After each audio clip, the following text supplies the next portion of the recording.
Hello and welcome to Sunshine Plus, your ideal TV program powered by the Ondo State government. I am Dakmo Aruwajoye.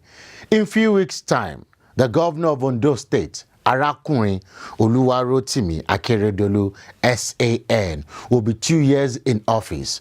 And all along, the governor has made it known through his JMPPR development blueprint that he has come to transform the Sunshine State. In this package, you will get to hear from the horse's mouth as ARAKUNRIN Akeredolu speaks on some of his achievements in the last 23 months.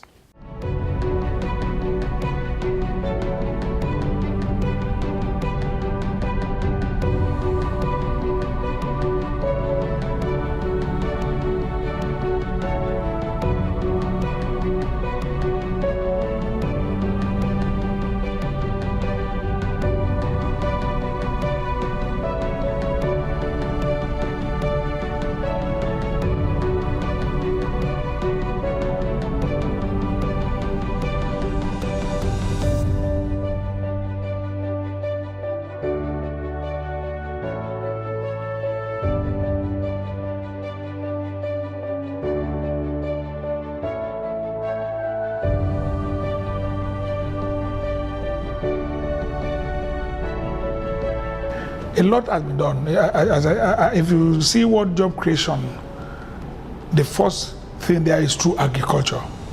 What have we done about agriculture? A lot. We started with what we call youth on the ridges.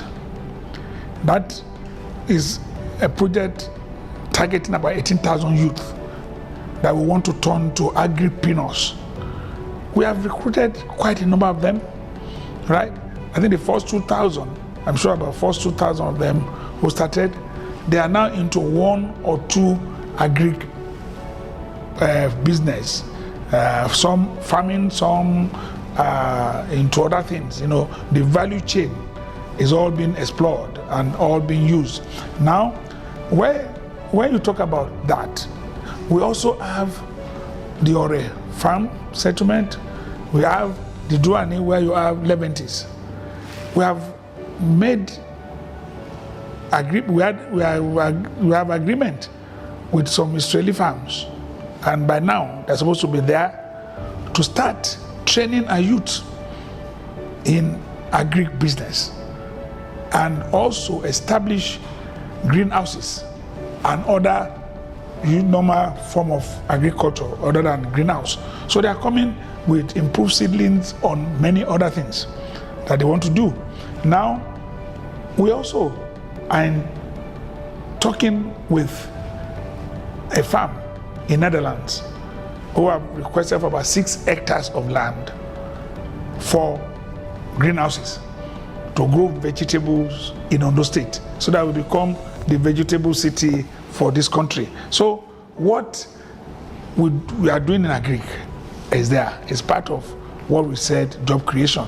Then on industrialization, it's only when you break down what is being done in Linyi that you know about what we have achieved thus far. Because if you just say, other than the Ondo Linyi Industrial Park, everybody will just think Ondo Linyi is just one industry. Ondo Linyi Industrial Park is not one industry. As of today, 5 industries are about to take off. Outside the afforestation, which principally we started with, today we have cassava to ethanol. Cassava is being cultivated at large scale. Several hectares of cassavas have been cultivated, and the ethanol industry itself is almost completed. That is one industry. We also have there today what we call plywood, MDF. And I think it's only MDF in the factory in Nigeria. Large production being sold everywhere, all over the country. That is another industry. We also have today almost completed a paper mill. within the Ondo Linyi Industrial Park. We also have today already completed textile mill. So, and other industries are coming up. So it's not just Ondo Linyi, it's not one industry. It's an industrial park and everything is happening there. Not far from it, we have ESMIC Industrial Park that are about taking off. And we also, our people will have to excuse us, but we have no option. ESMIC is there, but around the Laje, another industrial park is about starting, which is the Ondo Gwanjong Industrial Park. Those ones are coming to start. For the first time, we are going to have the proper exploration, exploitation, and everything, mining of bitumen in Nigeria for the first time. So those are the things that have been done. We talk about other agro-allied industries here and there, some in Okebo, where we have for palm kernel and production of oil, that has started. One of the greatest, which is coming up with our collaboration with NNPC, is a cassava. It's also a cassava to ethanol project, which is going to be bigger than what we have in Linyi, in Okeluse. Our partners are already on ground. We are clearing the field, so it's a big one for that matter. So another cassava to ethanol project in conjunction with NNPC. So these are the work we are trying to do.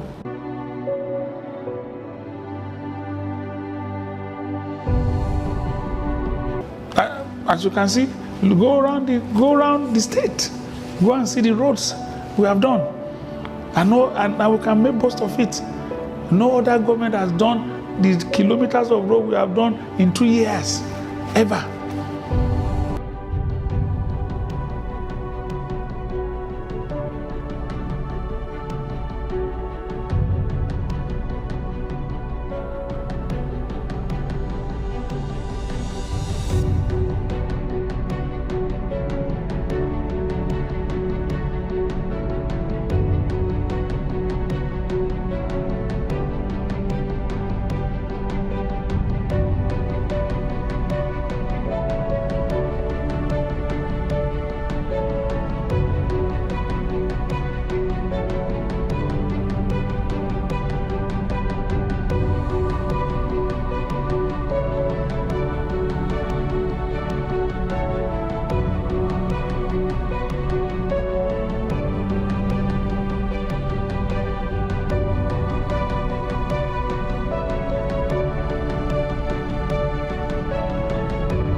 When we tallied the amount of money we have spent on infrastructure, roads and co maintenance, it's almost over 9 billion since we came in.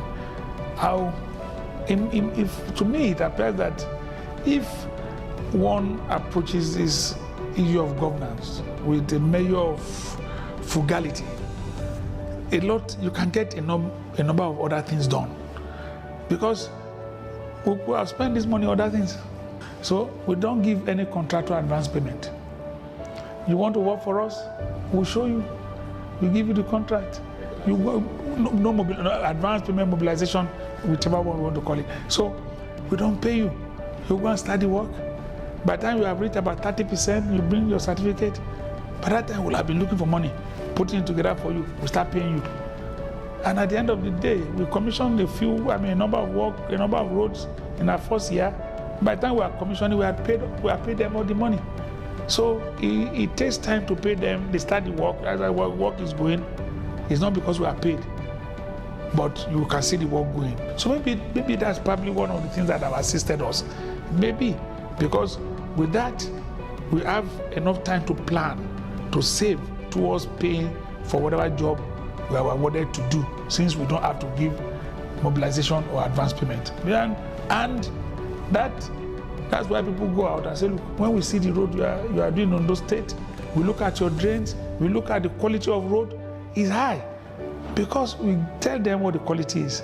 And they know if they don't construct the road in line with the quality, and we find out they are not going to be paid. And they are anyway spending their money. And they want their money back, so they must keep to the quality, and that's why the roads are so good. And everybody is impressed by it in the state.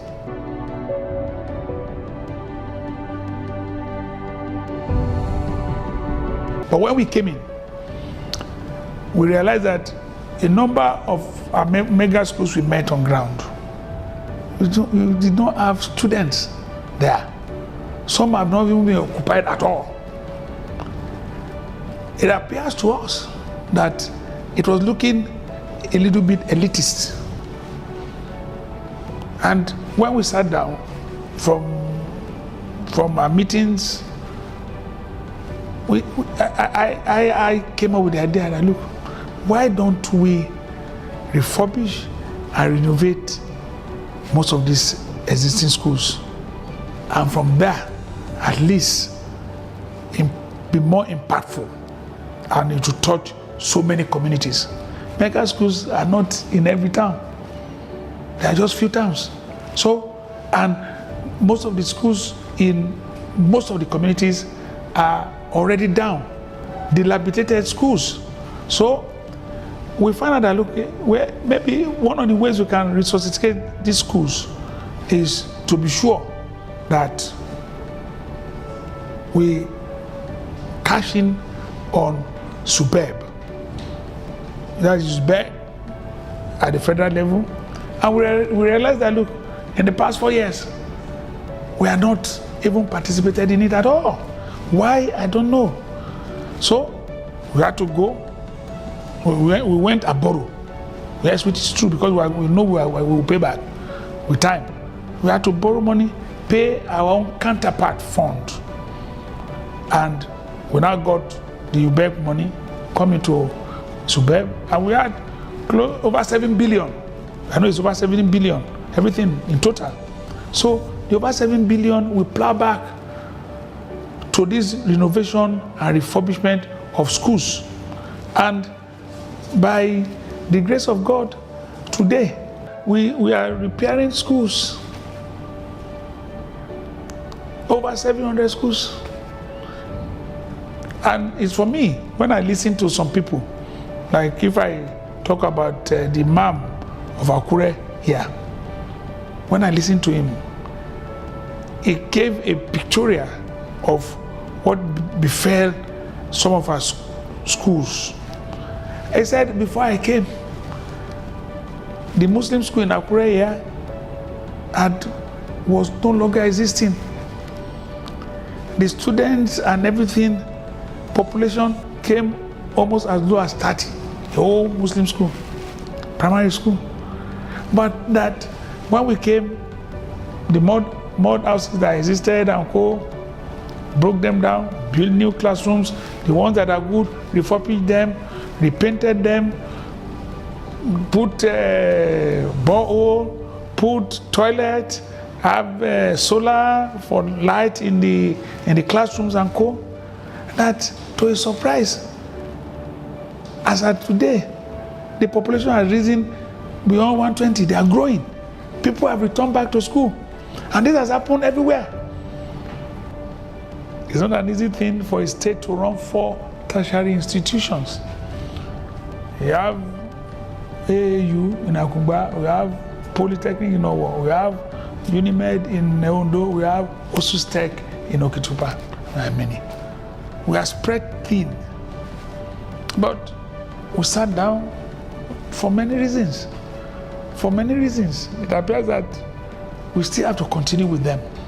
Maybe as we go along, there might be a change. But for as long as we don't have a change for now, all we have to do is to look for money. Now, after the decision panels and you see we have constituted so many of the governing councils. All of them have started good work.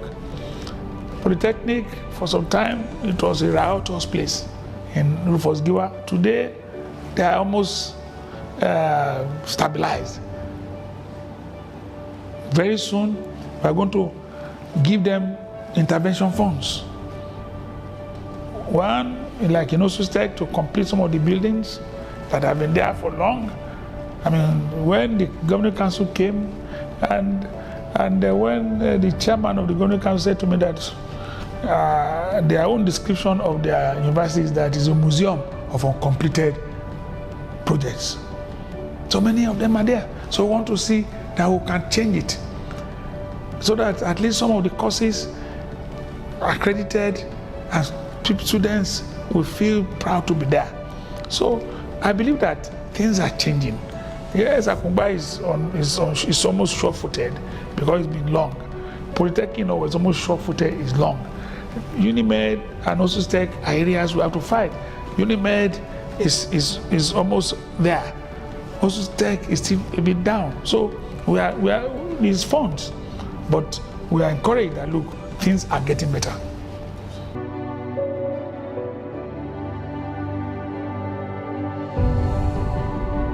What we try to do is that we found out that modern child was only between Akure and Ondo. It's not possible. They give birth to children in Owo, they give birth in Ikare, they do in Okitupa, they do in other places.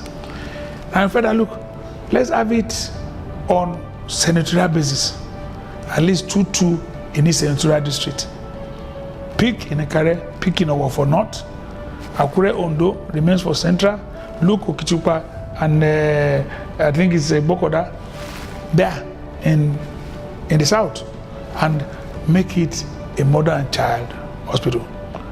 And that what we'll do is that we're going to vote money. The other issue there that our people are looking at is that look, it's modern child for indigene of Ondo State. So to benefit from it, you show you are a resident here, you show your residency card, call it card Igbeayo. We want to take your BVN that will show your address, or take your voter registration card that will show your address that you are a resident here. So you take benefit of it. Now, we are marrying that with our health insurance scheme. So everything goes pari passu. Now, we need to equip those hospitals. And one of the reasons why I was in Houston to discuss with them about Meshia, we will have imported several containers of medical equipment. They will have come in by now. So they are coming. And when they come, we equip most of these hospitals.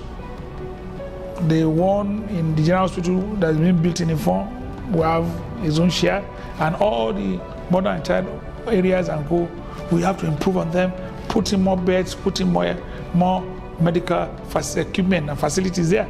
So these are the things we are trying to get at. We don't want to leave health alone. By now, we have started the former specialist hospital here in Akure. It's become the teaching hospital for Unimed. And majority of those equipment are coming to improve our teaching facilities. The teaching hospital will have all modern beds and other medical equipment. So we know that it might take some time, but we know very soon most of these equipments will come in. Health facilities will improve very soon in the state. So we are not leaving anything behind. As you know from our 5 cardinal points, health is there. We say we want to provide accessible health facility to our people. We want to bring it to their doorstep.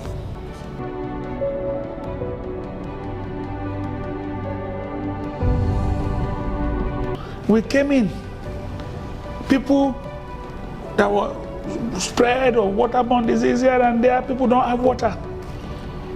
We decided to commit funds that look, go sink boreholes where they are needed, where you had boreholes and they are 40, go and rehabilitate them.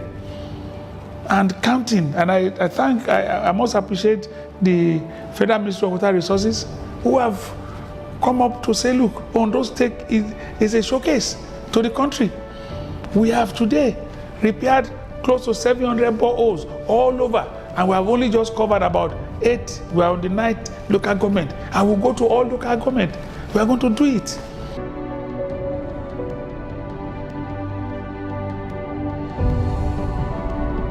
I have always believed that, and I say it everywhere, that a laborer deserves his wage. The wage the workers get is not something that can take them home. I've always said, so how much is 18,000 naira? It's nothing. A number of us, I know many people that spend over 18,000 naira on phone in a month, on the charge card. It's nothing. So if this is what we pay them, we talk about this pittance, then we have to find a way for them to receive their wages. When we came in, you were owed 7 months. We have paid. When we came in, they were owing you leave bonus. We paid. When we came in, you were not promoted. We have promoted you. Since we came in, it's almost 2 years. We have not owed 1 month's salary. We have not, but we are still working.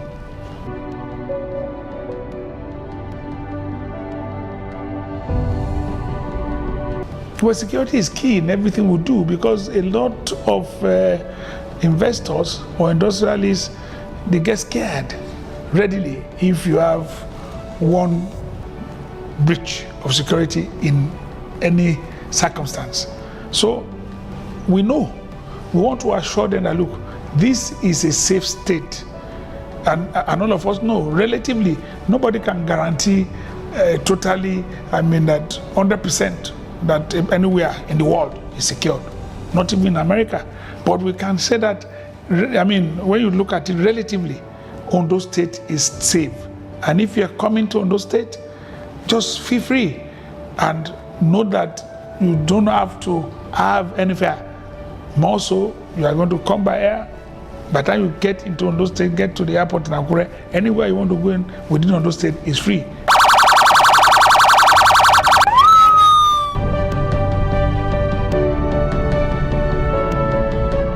So thank you for joining us on the program this week. Sunshine Plus returns next week. And until then, I remain your host, Dakpo Oluwarotimi. Thanks for your time, and God bless the Sunshine State.